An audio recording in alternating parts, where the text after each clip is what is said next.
What if I told you that the fastest way to make someone like you is to ask them for a favor they don't even want to give? Imagine this. You're sitting across from someone who clearly doesn't like you. Their replies are short.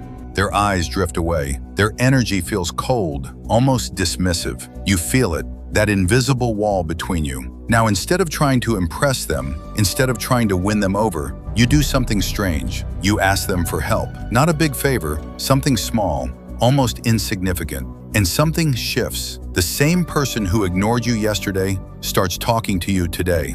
Not politely, not professionally, but warmly, like you've known each other longer than you actually have. Why does this happen? Why would someone who doesn't like you start liking you more after doing something for you? It feels backwards, almost wrong. But the human mind doesn't operate the way we think it does. And sometimes, the secret to influence is not in what you give, but in what you let others give to you.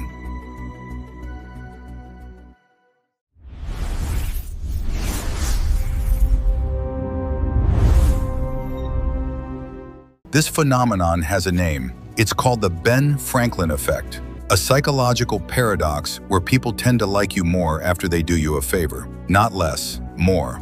But why does the brain reward effort with affection? Why does helping someone feel like liking them? Why does the mind rewrite hostility into familiarity? Why does the human mind break like this? To understand that, we have to step inside the hidden machinery of self-justification, cognitive dissonance, and the quiet lies we tell ourselves just to stay emotionally consistent. Because the truth is unsettling. We don't always like people because of who they are. Sometimes we like them because of what we've already done for them.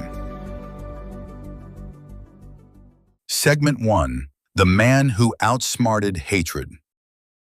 Benjamin Franklin was not just a founding father, he was a strategist of human behavior. But one of his most famous psychological tricks wasn't about politics, war, or invention. It was about something far more subtle: people and hatred. Franklin once had an enemy in the Pennsylvania legislature, a man who openly disliked him, criticized him, opposed him at every turn. Instead of retaliating, Franklin did something unexpected. He wrote a polite letter asking to borrow a rare book from the man's personal library. Not money, not support, just a book. The man, surprised by the respectful request, agreed. A few days later, Franklin returned the book with a note of gratitude.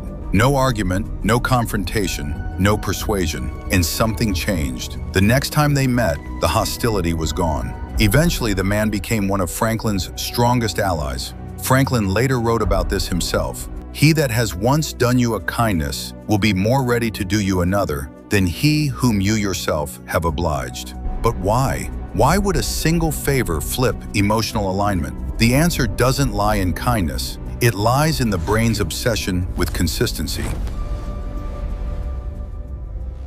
Segment 2. The science of self-deception. Inside your mind exists a silent editor. Its job is simple: keep your thoughts, actions, and beliefs aligned. Because inconsistency feels like psychological tension. Psychologists call this cognitive dissonance. When your actions contradict your feelings, your brain experiences discomfort. Not physical pain, but mental friction. And the brain hates friction, so it resolves it in the fastest way possible. It changes your feelings. Here's what that looks like in real life. You don't like someone, but you do them a favor. Now your brain faces a problem. If I help them, why would I help someone I dislike? That contradiction must be resolved. So instead of saying, I help someone I dislike, your brain quietly adjusts the narrative. Maybe I don't dislike them that much. This is not logic. This is emotional survival. The brain prefers a coherent story over an accurate one. And the Ben Franklin effect exploits this flaw perfectly. It doesn't force affection, it manufactures justification. There's another layer too: effort. When you invest energy into helping someone, even slightly, you become psychologically attached to the outcome of that action. This is known as effort justification. If you worked for it, your brain assumes it must have value. So when someone asks you for a favor and you comply, your mind begins assigning them value retroactively. Not because they earned it, but because you did work for them. And suddenly, disliking them feels like wasted effort. So the brain chooses the easier path. It upgrades your opinion of them. This is where influence becomes dangerous, because now, liking someone is no longer based on who they are, but on what your brain needs to believe about what you've already done. Segment 3. Modern manipulation in real-world cases. This isn't just a historical curiosity, it's everywhere, in offices, in friendships, in relationships, even in marketing. Think about a workplace scenario. A new employee joins a team. They feel ignored, slightly isolated. Instead of trying to impress everyone, they ask for small help. How do you format this report? Can you show me how this system works? Could you review this quickly? Each request seems harmless, but psychologically, something powerful is happening. The coworker who helps now has a reason to justify the interaction. They've invested effort, they've shared knowledge, and slowly, subtly, they begin to shift perception. They must be competent if I'm helping them. They seem nice enough. I don't mind them after all. Nothing about the new employee changed, but perception did.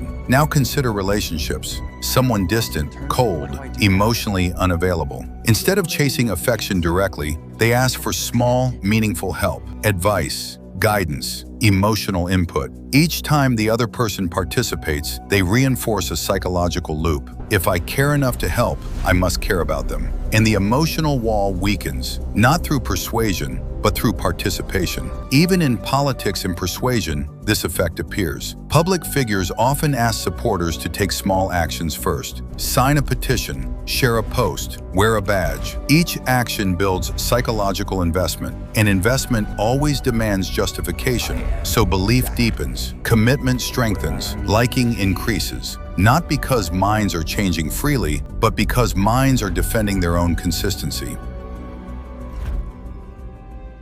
The twist in application.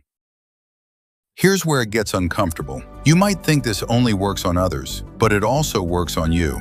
Every time you help someone you don't like, your brain begins rewriting your feelings. Every time you invest time in something you're unsure about, your mind starts convincing you it was worth it. Even small things, replying to messages you didn't want to answer, helping someone out of obligation, saying yes when you meant no. Your brain tracks all of it, and slowly, silently, it begins building emotional narratives to justify your actions. But here's the deeper layer most people miss. You don't just influence others this way, others can influence you the same way.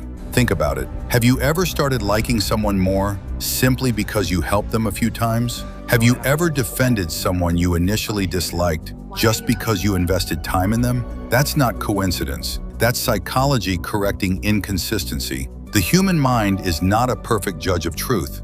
It is a storyteller that protects its own logic at all costs. And once you understand this, you start to see something unsettling. Affection is often not discovered. It is constructed, one small action at a time.